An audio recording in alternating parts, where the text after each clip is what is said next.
اللهم صل على سيدنا ومولانا محمد وعلى آل سيدنا ومولانا محمد وبارك وسلم. الصلاة والسلام عليك يا سيدي يا رسول الله وعلى آلك وأصحابك يا سيدي يا حبيب الله. الصلاة والسلام عليك يا سيدي يا نبي الله وعلى آلك وأصحابك يا سيدي يا نور الله. واجب الاحترام بزرگوں دوستوں، السلام علیکم ورحمۃ اللہ وبرکاتہ. اللہ کی حمد و ثنا، تعریف و توصیف جو مالک کے کائنات بھی ہے اور خالق کی شخصیات بھی ہے. حمد و ثنا کے بعد حضور نبی اکرم شفیع امم رسول محتشم اللہ کے پیارے امت کے سہارے دانائے وجود آمنہ کے محبوب احمد مجتبی محمد مصطفیٰ صلی اللہ علیہ وسلم کی بارگاہ اقدس میں اپنی عقیدتوں ارادتوں کا خراج پیش کرنے کے بعد دعا ہے خالق لم یزل میری زبان پر کلمۃ الحق جاری و ساری فرمائے. اللہ رب العالمین قابل عمل باتوں پر عمل کی توفیق نصیب فرمائے.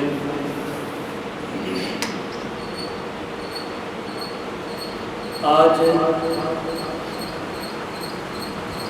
قرآن مجید کی جو آیات مبارک تلاوت فرمائی ہے، اللہ رب العالمین نے اپنے پیاروں کی بات کرتے ہوئے ارشاد فرمایا الا ان اولیاء اللہ لا خوف علیہم ولا هم یحزنون. اللہ کے ولی ان کو نہ کوئی خوف ہوتا ہے اور نہ ان کو کوئی غم ہوتا ہے. الذین آمنوا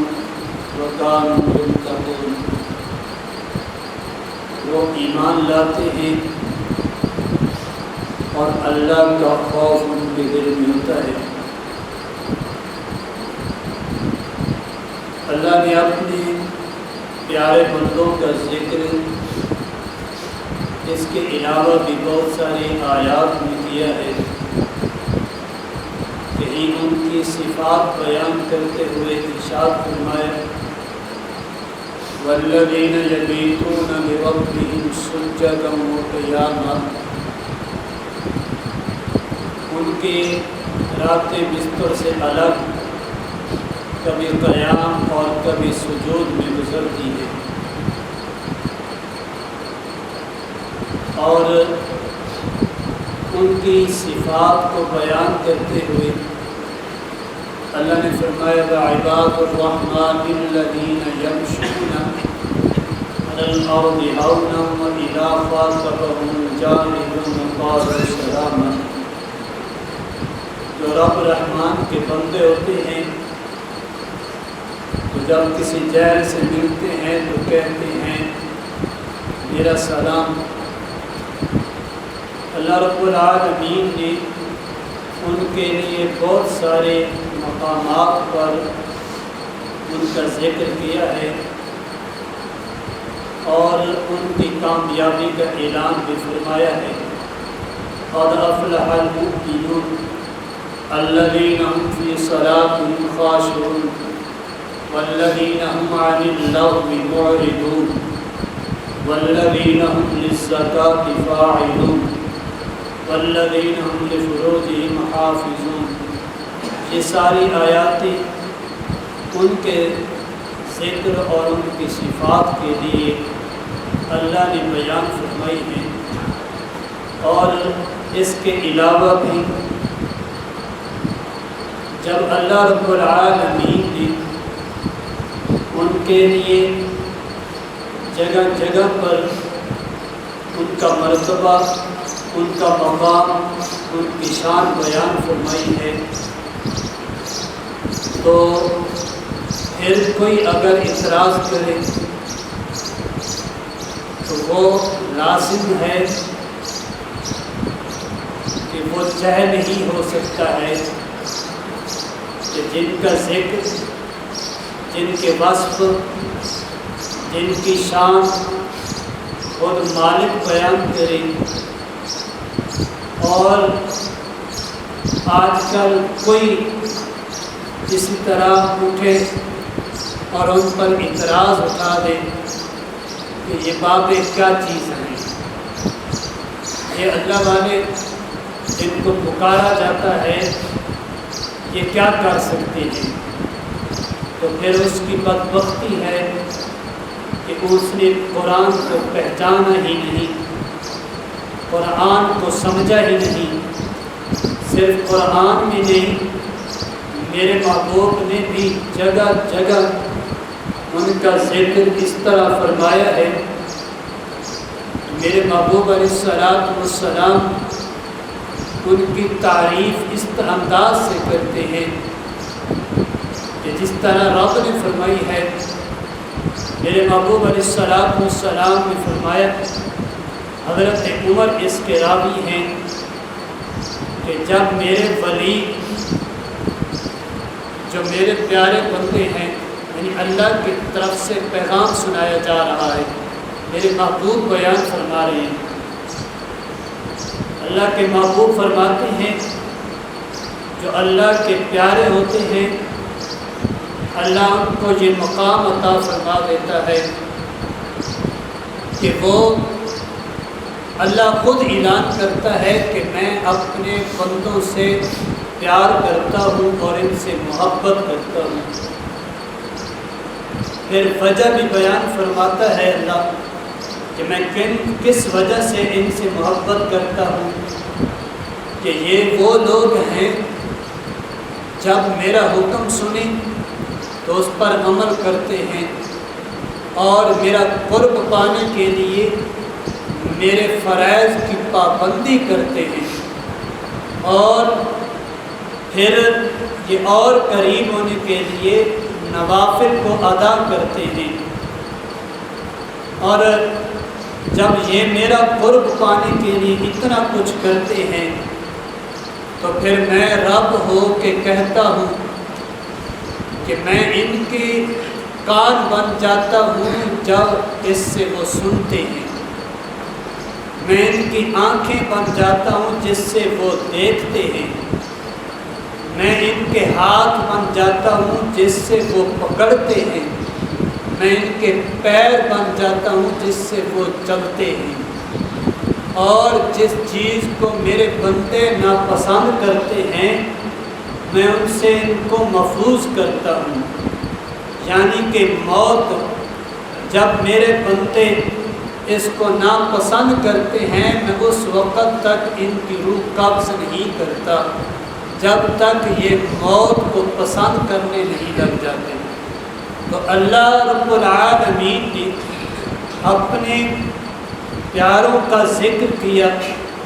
اپنے محبوبین کا ذکر کیا، تو اس انداز سے ذکر کیا کہ جو ذکر اللہ نے کر دیا ہے، پھر یعنی ہے تو حدیث، لیکن حدیث قدسی ہے کہ جو رب کا پیغام قرآن کے علاوہ ہے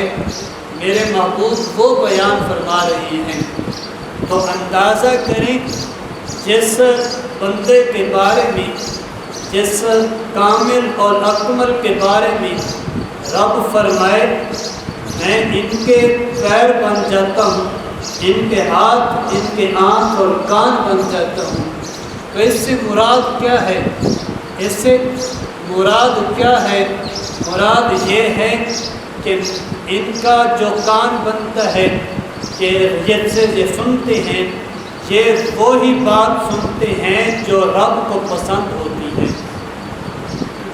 جو بات رب کو پسند نہیں ہوتی یہ اس کو سنتے بھی نہیں ہیں، یہ اس سے دور چلے جاتے ہیں۔ پھر دوسرا کہ یہ میں ان کی آنکھ بن جاتا ہوں، تو اس سے کیا مراد ہے کہ یہ وہ چیز دیکھتے ہیں جو رب کو پسند ہوتی ہے، یعنی رب کے کلام کی زیارت کرتے ہیں، یہ اپنے والدین کے چہرے کی زیارت کرتے ہیں، یہ مسجد کی طرف جاتے ہیں، تو فرمایا یہ وہ دیکھتے ہیں جو رب کو پسند ہے، جس سے رب منع فرما دے پھر یہ اسے دیکھتے بھی نہیں ہیں۔ پھر تیسری بات فرمایا کہ میں ان کے ہاتھ بن جاتا ہوں جس سے وہ پکڑتے ہیں، فرمایا یہ پکڑتے اس چیز کو ہیں جس کا رب حکم دیتا ہے، یہ کسی غیر چیز کو پکڑتے بھی نہیں۔ پھر میرے رب نے فرمایا کہ میں اس کا پاؤں بن جاتا ہوں جس سے وہ چلتے ہیں، فرمایا یہ قدم اٹھاتے اس طرح ہیں جس طرف رب خوش ہوتا ہے، یہ قدم اٹھاتے ہیں تو مسجد کی طرف اٹھاتے ہیں، یہ قدم اٹھاتے ہیں تو دین کی تبلیغ کے لیے اٹھاتے ہیں، دین کی خدمت کے لیے اٹھاتے ہیں، اور دین داروں کی محفل میں جانے کے لیے اٹھاتے ہیں، یہ اپنے رب کو راضی کرنے کے لیے اٹھاتے ہیں، یا معبود کو راضی کرنے کے لیے اٹھاتے ہیں۔ پھر تیسری بات میرے محبوب صلی اللہ علیہ وسلم نے فرمایا کہ رب العالمین ان کے لیے تردد فرماتا ہے، تاخیر فرما دیتا ہے، کہ جب تک یہ موت خود پسند نہیں کرتے اللہ ان کی موت کو بھی مؤخر کر دیتا ہے۔ یہاں اعتراض ہوتا ہے کہ یار یہ کیسے ہو سکتا ہے، رب تو رب العالمین ہے، وہ تو خالق ہے، وہ تو رحمان و رحیم ہے، یہ بات کس طرح ہو سکتی ہے کہ قرآن جو رب العالمین ان جسموں سے پاک ہے، وہ جسم اور جہد سے پاک ہے، وہ اعضاء سے پاک ہے، تو پھر رب کیوں کہتا ہے کہ میں اس کے کان، آنکھ، پیر، ہاتھ بن جاتا ہوں؟ یہ کیسے ہو سکتا ہے؟ یہ اسی طرح بنی بنائی باتیں ہیں، لیکن میں کہتا ہوں نہیں بھائی، بنی بنائی باتیں نہیں، ذرا آؤ اس پر قرآن کی دلیل دیتے ہیں۔ موسیٰ علیہ السلام جب حضرت شعیب علیہ السلام سے اپنے نکاح کر کے اپنی بیوی بچوں کو اور مال کو لے کر واپس جا رہے تھے، راستے میں آگ کی ضرورت پڑی، آگ لینے کے لیے جب اس دور آگ نظر آنے والے کی طرف چلے گئے، وہاں پہنچے تو دیکھا کہ آگ تو ہے لیکن قریب ہی کھڑے موسیٰ علیہ السلام کو اس درخت سے آواز آئی کہ میں تیرا رب ہوں، میرے پاس آ جاؤ۔ تو اللہ قرآن میں کہہ رہا ہے کہ درخت کی طرف سے آواز آ رہی ہے کہ میں تیرا رب ہوں، میرے قریب آ جاؤ۔